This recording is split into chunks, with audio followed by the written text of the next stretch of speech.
Hello guys, in this video we will try to understand what call options are. We will do it using a simple example. Let's say Jimmy is a huge fan of apple and that he eats an apple every day. So Jimmy recently heard a news that the apple availability will go down soon due to a new disease that is spreading in the apple trees. Being an avid apple lover, Jimmy got concerned. If the availability of apples are going to go down, then the prices will increase, right? Because many people trying to buy the same product means high prices. So concerned that this apple price increase might impact his monthly budget, Jimmy started thinking of ways he could buy the apple at lower prices in the future. Moreover, Jimmy was still not sure if this news about the new apple disease is rumor or if it's a truth. Either ways, Jimmy was very concerned about the future if the prices of apple were going to increase. Now Harry is an apple seller in Jimmy's neighborhood. Harry do not sell individual apples, okay. His customers have to buy a minimum of 10 apples from him. So that's the perspective that Harry has. That's how Harry sells apple. And he calls this a lot. And the lot size for Harry is 10 apples per lot. So if anyone has to buy apple from him, they have to buy it as a lot, which is with a minimum quantity of 10 apples. That is, if you need 50 apples, then you have to buy 5 lots of apples. As 5 lots into 10 apple per lot equals 50 apples. So let's assume that the date today is 1st January. Harry gets apple from his shop from the apple distributors. And according to Harry's distributors, there is no such disease that is affecting the apple trees. The distributors were saying that it's all just a rumor. In fact, they were saying that there will be excess apple supply in the near future. Harry trusted his distributors. He was thus fairly sure that there will not be any price increase in the future as the news is mostly fake. Jimmy started thinking about the future. 1 month down the lane, Jimmy needs 30 apples for the next month as he eats an apple every day. And Jimmy needs 30 apples by 31st January. One apple costs $10. Yes, it costs $10 in our imaginary world. And Jimmy was wondering how could he get apples at $10 on 31st January? Because as per the news that the disease is coming in and the supply would go down, the apple prices would have skyrocketed by then, right? So since the present rate is $10, Jimmy would like to get the apples at the present rate $10 on 31st January as well. So that's when Jimmy struck an amazing idea. The idea is as follows. Jimmy wants the apple at the same price or at lower price on 31st January. And Jimmy is somewhat sure that the prices will increase by then. So he went to Harry and told him that I will give you a token money of $1 per apple today. You can take this token money and keep it with you. But by keeping this $1 per apple, you will have to get in on an agreement with me. That was surprising to Harry. Someone who is giving him a free $1 per apple and asking him for an agreement. So Harry asked, what's this agreement like? Jimmy said, let me explain. You have to sell 3 lots of apples, that is 30 apples, to me on 31st January at $10, which is the price of an apple today. Since I am giving you a token fees, I get the option to call off the deal if I want to. But you do not have that choice. If I want apples on 31st January, you have to sell it to me at the price we fixed today, which is $10. And in case I call off the deal, you still get to keep the token money I have paid you, said Jimmy. So Jimmy asked, how does the deal sound? Okay with you? Harry says, haha, I know you are trying to trick me, but I am the master at this game. Let's make a deal. I agree. And so Jimmy and Harry got into an agreement. Sounds like a complicated deal, right? Let us try to simplify and understand the deal that Jimmy suggested better. The first point is the token money. By paying the token money, they are entering into an agreement. An agreement where Harry is obligated to sell apples to Jimmy on 31st January. Harry cannot get out of this deal. Next is the predetermined price and date. They are getting in on an agreement where Harry has to sell apples on a future predetermined date, which is 31st January, at a predetermined price, which is $10 that they fixed today, which is 1st January. So irrespective of the apple prices on 31st January, be it $10, $15 or $20, if Jimmy wants an apple from Harry, Harry is obliged to sell it to him at $10 per apple, irrespective of whatever the price is on 31st January.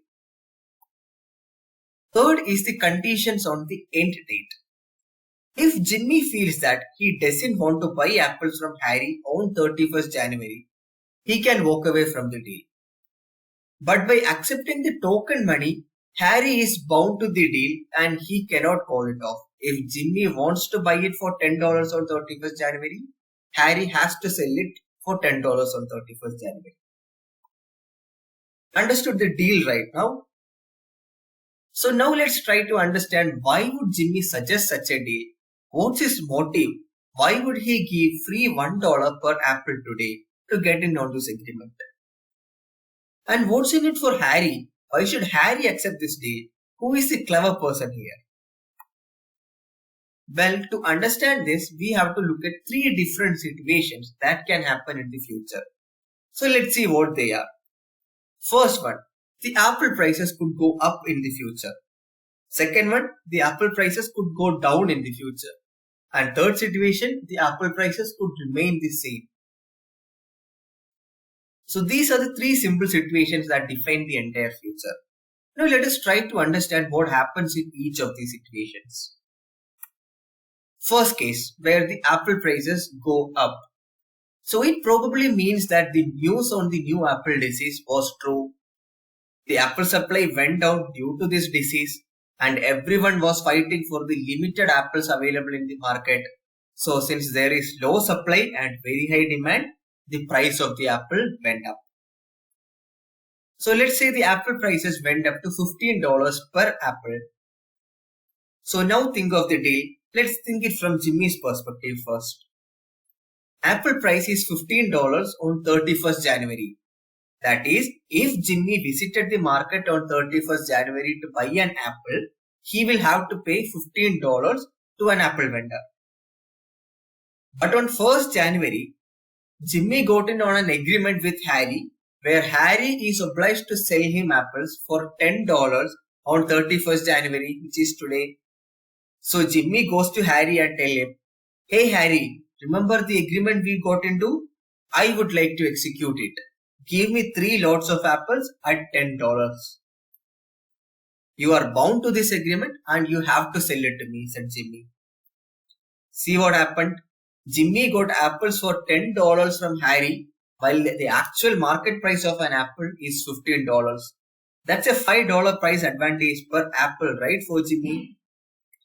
And since the agreement was for 3 lots, that is 30 apples, the total price advantage for Jimmy is 30 into 5 or $150.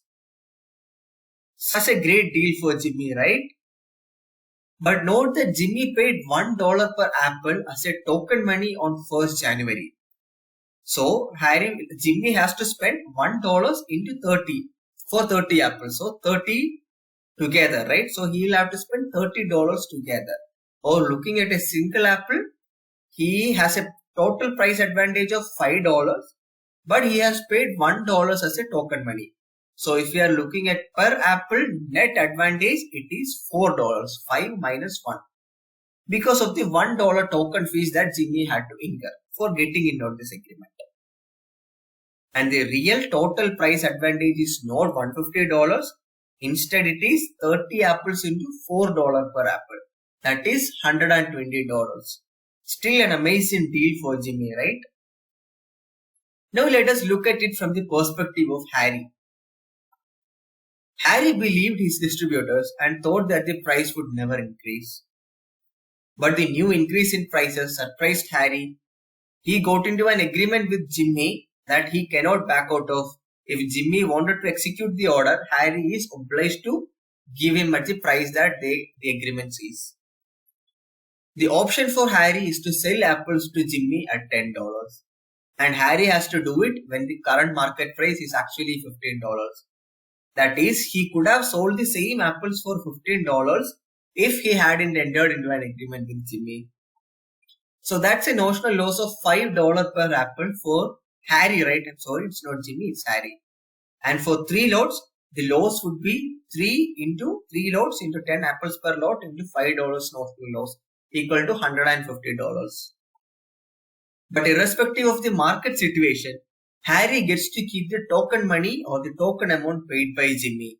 So since Harry received a token money of $1 per apple, the total token amount received by Harry is 3 lots or 30 apples into $1 per apple or $30. Thus the net loss for Harry would be the $150 minus the $30 which he received, or $120 would be the notional loss for Harry. That's a deep loss, right? So to summarize, if the prices were to go up in the future, Jimmy stands to make a profit of $120 while Harry stands to make $120 in losses. So that's what happens if prices goes up. Lucky Jimmy and poor Harry.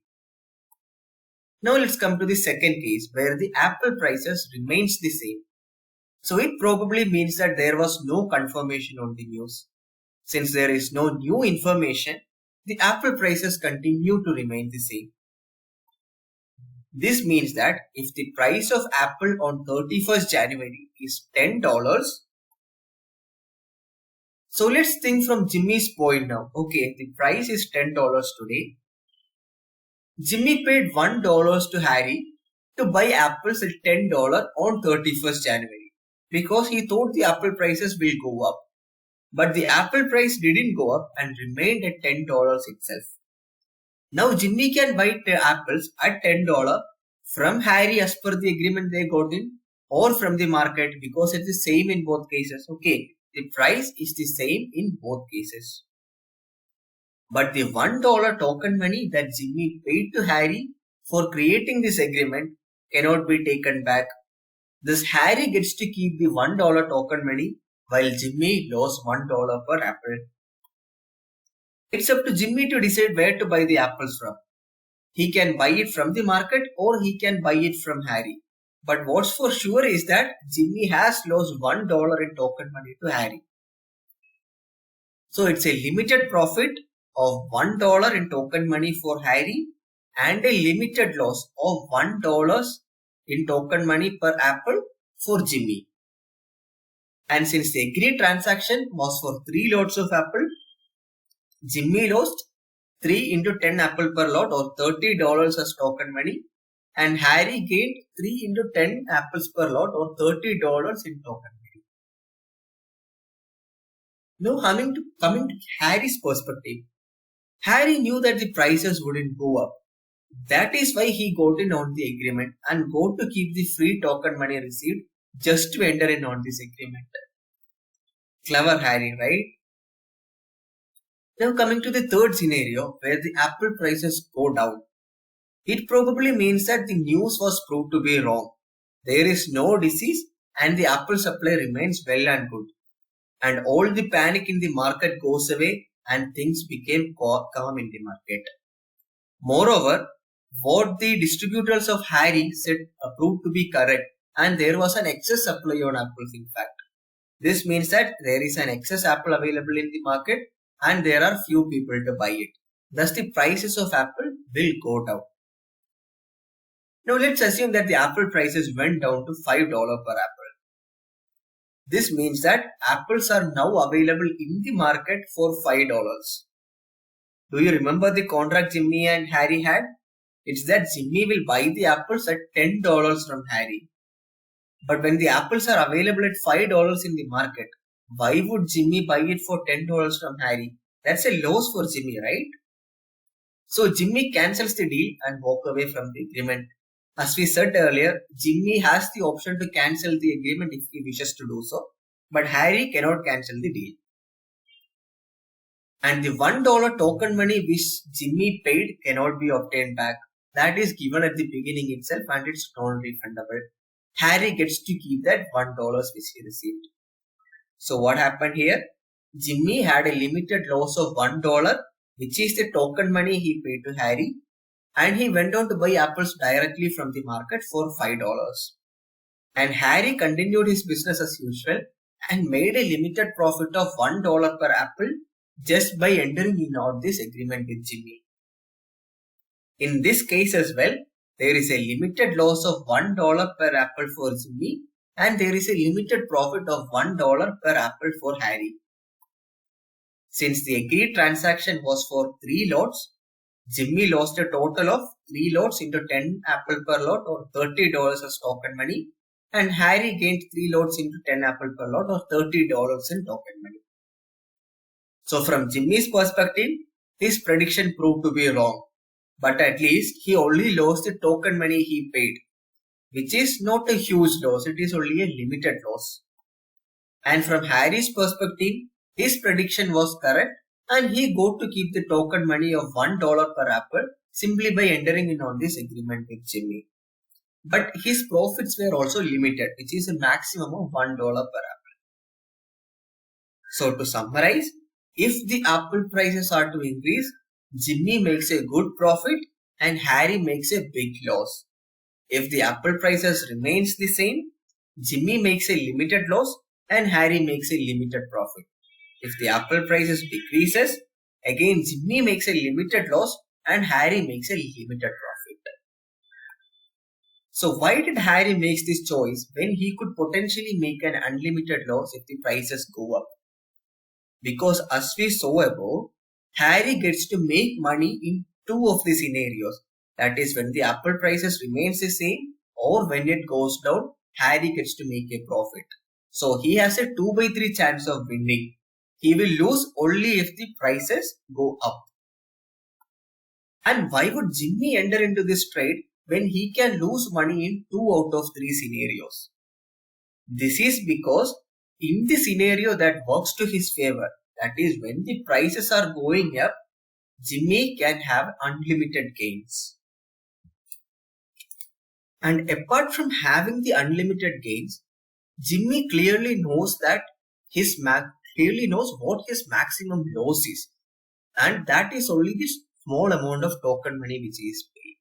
So for Jimmy, it is unlimited gains when scenario works out for him, and there is a limit in the maximum loss he can occur as well. So now let's connect this example to actual options now, actual call options. So in the mentioned agreement, Jimmy has a right. He can continue with the deal or he can call off the deal. Whereas Harry has an obligation. He has to follow what Jimmy decides to do. He is obligated to Jimmy. The apple that determines the final outcome on 31st January is called the underlying, or the apple price is the underlying price, underlying moment. And on 31st January is the final date at which the agreement ends. This date is called as the expiration date or the expiry. And this type of an agreement is called as an options agreement. And Jimmy, which is the person who pays the money to enter in the agreement, is called as the options buyer because he pays the money to enter the agreement. And Harry, the person who receives the token money to enter in the agreement, is called the option seller or options writer because he receives the token money. The token money that is given by Jimmy or the options buyer to an option seller to enter in on this agreement is called as an options premium or the premium value. Understood, right? Now let's take one more stock market specific example to cement our understanding of what call options are. So let's say company ABC trades at $100 as of today, that is 1st January. Now you found a call option, the type of agreement that we have already mentioned, that gives you the right to purchase one lot of ABC stocks. Let's assume one lot equal to 10 stocks at $100 1 month later, that is 31st January. So 31st January here is the expiration date. Here one lot of ABC stock means 10 stocks, 10 individual stocks, and the strike price or the price at which we enter in on the agreement or we buy the option is equal to $100. Now let's assume that we did our fundamental research and we believe that the price will reach $120 by 31st January. We have a bullish view. We are expecting the prices to increase. Thus, by getting to buy one lot of stocks at a strike price of $100 on 31st January would be a profitable deal, right? When the prices are $120 in market, getting it at $100 would be a profit. So we decided to buy the $100 strike price call option. Now, in order to buy the call option, we have to pay a token amount or a premium to be precise. Let's say the premium value is $5. So we are going to buy the $100 strike price call option that expires in 1 month or 31st January to be specific at a predetermined premium which is $5 when the current market price is $100. Again, there are three scenarios that can happen. The prices can go up to $120. The prices, let's say the price stays flat at $100, or the price can fall down. Let's say it goes down to $80. Scenario 1, when the prices goes up and it reaches $120. In this case, we get to buy one lot of ABC stocks at $100 as per the options contract, while the actual market price is $120. That's a great deal, right? It's a $20 profit per stock. But we only had to spend $5 in token money to buy that option. Hence, the net profit is $20 minus $5 paid equal to $15 in net profit per stock. And since we are buying one lot, which is 10 stocks, we will make a total profit of 15 into 10 or $150. The second scenario where the prices remains flat at $100. In this case, the price as per options contract and the market price are the same. But we had to incur a premium of $5 upfront, which we would lose. Thus, the net result is a limited loss of $5 per stock. And in the third scenario as well, where the prices fall down and reaches $80, in this case as well, we bought an option that gives us the right to buy ABC stock at $100, but the actual market price of the 31st January is $80. When something only costs $80 in the market, we will never buy it for $100, right? Thus, we will let the option expire. So, letting an option expire is similar to calling of the agreement in our Apple example. And by letting the option expire worthless, we would make a maximum loss that is equal to the premium that we are paying, which is $5. Again, the maximum loss is limited here, which is $5. And the maximum profit occurs when the prices are going up for a buyer. And for a seller, it is the opposite. When the prices go up, his losses could be unlimited like we saw for Harry. And when it remains flat or when it goes down, he gets to make a limited profit, which is the token money he generates. So this is the advantage for a seller, option seller. So that is what call options are. In short, you buy call options when you believe that the markets are going to go up. And you sell a call option when you believe that the markets are going to go down. So now let's do one final recap of what call options are. So a call option buyer has the right but not the obligation to buy a predetermined quantity of a set, which we call as the lot size, from an option seller at a predetermined price, which we call the strike price, on a predetermined date, which we call as the expiry date. The buyer has to pay a small token fee called the premium to the seller for obtaining this right. And the seller has the obligation to sell the asset as per the agreement if the buyer wishes to purchase that. So I hope you guys now have a better understanding of what all options are. Thank you.